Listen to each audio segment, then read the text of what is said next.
Ito naman yung paglagay ko sa loob ng cucumber yung rice na may giniling. Ipasok mo siya sa loob. Tapos, wag lang masyadong punuin. Tapos, yung kinuha mo naman sa loob na cucumber, yung sa loob niya, ilagay mo na naman sa dulo. Bali, itapal po siya para pag niluto mo na, hindi po siya malabas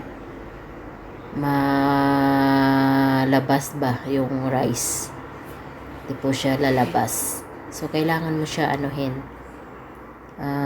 lagyan sa dulo. Tapos, pag pinapasok mo yung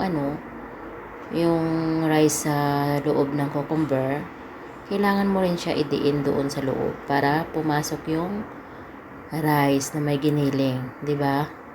Ganyan lang po magawa ng pagkain dito mga lods. Medyo mahirap din, pero ayos lang. Ops, malinis po 'yan kamay ko ha. Malinis po 'yan. Tingnan niyo, 'di ba? Malinis po. Ito na yun po, yung tapos na plaster ko na sa kawali. Saka nalulutuin mamaya mga lods. Thank you.